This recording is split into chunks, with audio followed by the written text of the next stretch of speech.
Hello, welcome to this lecture. My name is Adolfo Mora, and I'm an assistant professor of communication studies. The type of research that I do is primarily with Latinos in the media. I look at how people react to these images that we see of Latinos in media. The presentation for today is called Reading Ethnicity in Coco and the Book of Life. I really wanted to focus on these two films because they deal with the celebration of the Day of the Dead. But I really wanted to focus on this idea of ethnicity because whenever people read these particular films, whenever they view them, they have certain ideas of Latinos that comes into their minds. And I really wanted to see whether or what type of ethnicity they were thinking of whenever they were watching these films. These two films are pretty similar. The Book of Life to the left, we see that it features or the main characters of this film are three people. So it's almost like a love triangle, but obviously because this one is a love story in the United States, love is primarily between two people. So then Maria has to choose between the two suitors that you see on screen. And the Book of Life to the right, it's primarily dealing with family, a different type of universal theme. There's a lot of things between these two films that are similar, like the reliance of guitars, the idea of skeletons, the colors. They do rely a lot on yellow. So then it makes sense why people kind of think that these two films are one and the same. And there's this comment from YouTube that I enjoyed because it talks about the problematics of these two films.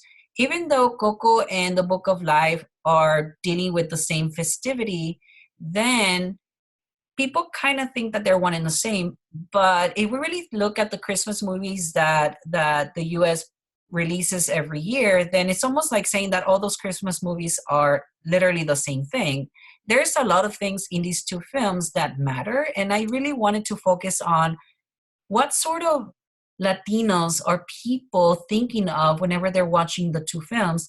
And the concept that I wanted to use to frame my discussion is this concept called Latinidad or Latinidades, which scholars believe that Latino identity is performed, meaning that because these two films are going to be enjoyed by someone, the issue of representation has to be behind it because it is through certain things that the media producers choose that people are going to think of these two films as them being Latino.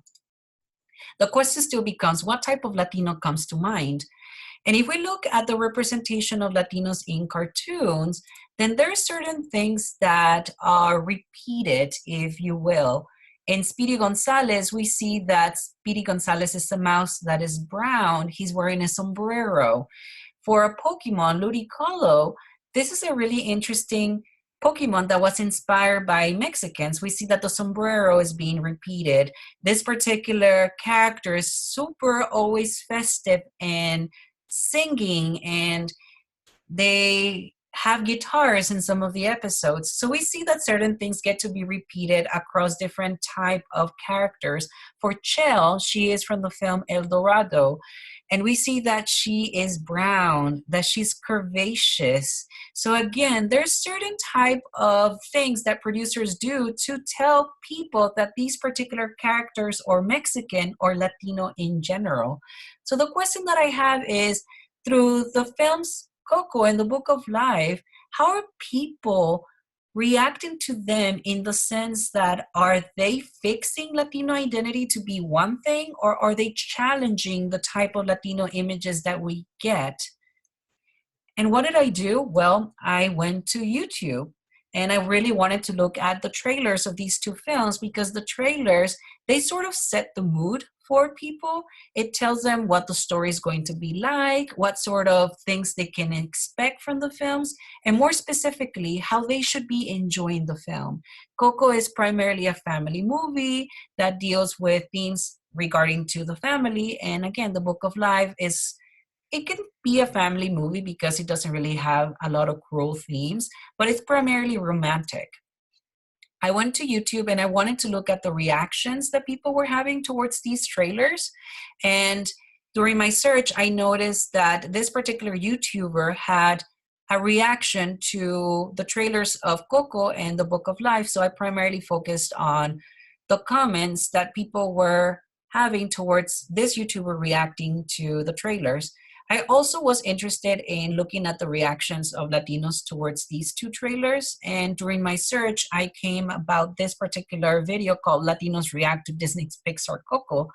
So then I knew that the comments that people were going to be posting primarily were going to be of Latino heritage. So what did I find? When it comes down to the Book of Life and Coco, there is a separation as to how people are reading the ethnicity of these two films. For the Book of Life, not only is this film Mexican, but it's also Spanish. And with Coco, people tended to read it as strictly Mexican. And we have to ask ourselves why. Well, it kind of makes sense because in the Book of Life, we see that the characters are still wearing sombreros, and sombreros is a very traditional Mexican sign or a very traditional Mexican attire, but they also have things like churros, and churros it's a Mexican pastries. So then again, we kind of see how people think of these films as Mexican, but there's other things like some of the characters engage in bullfighting, and bullfighting is not Mexican, it's from Spain. But Coco, it's specifically focused on representations that deal particularly with Latino, and it primarily relied on nostalgia. So then there is this little warm moment in the trailer where we see Miguel watching a TV show. And in this TV show, we see that it's almost like a love letter to Mexican icons. And because Miguel is primarily interested in music, then the icons or the people that he looks up to are very iconic Mexican singers. So then in this particular frame, we see that Miguel is surrounded by singers. So then we have Pedro Infante on the left and Jorge Negrete to the right. So then we see that there is things in this film that help people, particularly Latinos, read these type of film as specifically Mexicans because they're not using other signifiers that belong to other Latino nationalities. So then if we look at one of the comments from the YouTubers, then we see that this particular person was extremely disrespected. And the comment reads, "Greetings from Mexico. I'm not upset with the churros thing, but with the mix of Mexican and the Spanish culture, it's really disappointing. And I find it very disrespectful that a Mexican director let this horrible mix of culture happen in a movie that shows Mexican traditions." So again, we see that in the Book of Life, this particular film tried to appeal to as many Latinos as possible. And in the process, then the type of Latino-ness that we see in the film is mixed. But in Coco, it's more specific and just within Mexicans. Also, through my findings, I found that even though there are certain elements in these films that allow people to see Mexican cues in the films, they primarily think of these two films as Latinos. So then what is going on in here is that literally what it does for Latinos in general is that their specificity of culture gets lost because Latinos have a lot of diversity within them. Nationality-wise, they come from Cuba, from Venezuela, from Brazil, from Mexico, from Cuba. But when it comes down to Americans, then Americans probably sometimes don't literally see that diversity. So then that's one of the problematics of these films, that we see people that are disappointing at these films because at the same time that they are about a very specific Latino culture, at the very end of the day, people just think of these films as being Latinos. And it kind of makes sense because when we look at the characters, the cartoon characters in the media, then they're always portrayed in the same way. They are brown, they're wearing bright colors, they're sexy. Like, for instance, if we see Maria in the middle right here, she has curves. Remember Chel that I talked about her earlier in this presentation? And the two love interests are also handsome and they're brown. But there's something positive in these brownness because Latinos, particularly the ones that have brown skin complexions, they feel that they're being represented because they're looking almost like looking at themselves in the mirror. So then they're very happy about this. So then why does it matter for us to talk about Coco in the Book of Life? We have to look at these two texts primarily because of the ideas that they seem to promote. Because we see that, yes, these films are Mexican to a large degree, but at the same time, Latinos in general are being implicated. So we see that eventually, because these two films are mostly about Mexicans, then Mexicans are the largest sizable population of Latinos in the US. So we see that these two people are not necessarily being celebrated as people, they're mostly celebrated as consumers, meaning that because they do have a sizable population, then we're going to give them two films that target them specifically. So then we see that the value that they provide to the US is not necessarily cultural, but is more financial. We have the problematic here that whenever people hear the word Latino, they mostly think of Mexican.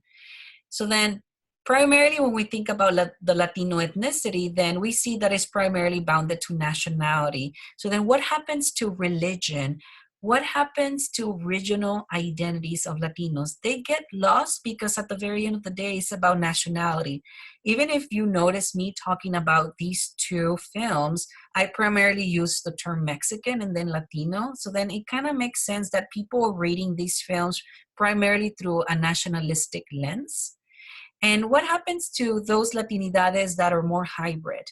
Not all Latinos are brown. There is a lot of racial mixing within these two, within Latinos. So then that diversity comes not only from their skin color, but also from their nationality. Mexicans are not just marrying Mexicans, they're also marrying people from the United States that are racially and ethnically white. They're marrying other type of Latino nationalities. So what happens to them, right? They sort of get lost because at the very end of the day, it's more about nationality than anything else. So also we see that these two films have the potential to create struggles within Latinos because we notice that media producers are making products particularly for Mexicans. So then, for certain people, and this is what I noticed in the reactions, is that they were happy for Mexicans, but if they happen to be Cuban or from Brazil, they're like, when are people going to start paying attention to us? So probably these films can have the potential of creating a conflict within Latinos. So at the very end of the day, there are certain things that people can do to help out. So that way, we have more diversity being recognized through the media products that are for Latinos primarily, but also for general audiences. So what are the solutions? Well, we have to make sure that different content from different Latino nationalities are being presented at the same time. So that way people don't feel that a certain subpopulation of Latino is more important than another. We want to make sure that the stories are being told by Latinos, not in collaboration with Latinos, because Latinos have to take charge of their own stories, even though we already know that the director of the Book of Life still relied on cues from Spain to tell the story. But still, if we have more Latinos in charge of all facets of the production cycle, from writing the story to directing it to animating it, then perhaps we can see that the story is coming from them to them in a way. And we know that Latinos do not only live in the United States. If we also have content coming from Latin America, then we add to the diversity of Latinos that we see that certain Latinos are not necessarily acculturating or assimilating to the United States. So if we have content that specifically comes from their home countries, then we see that Latino identities in the United States are actually more diverse than homogeneous or all of them being the same. My study did have a lot of limitations. The first one is that I primarily relied on reactions from people that commented on videos on YouTube. And I do know that YouTube reactions do not constitute all audiences out there. Also, when I was trying to look at comments that came from Latinos to really understand the perspective of Latinos and non-Latinos, it was really difficult for me to place them in ethnic categories because I was going by the picture or by their username to think of one person as being Latino or not. And lastly, probably some of the reactions that I saw came from probably how the YouTubers themselves were reacting to the trailers, because remember, that's how I got my data from. People or YouTubers primarily reacting first to the trailers and then them inviting their own users to react to them reacting to the trailer. Having said that, my name is Adolfo Mora, like I said. I am an assistant professor in the Department of Communication Studies at Schreiner University. My research interests deal a lot with Latinos and the media. And if you have further questions, then please email me to the email that you see here on your screen. Thank you so much for listening.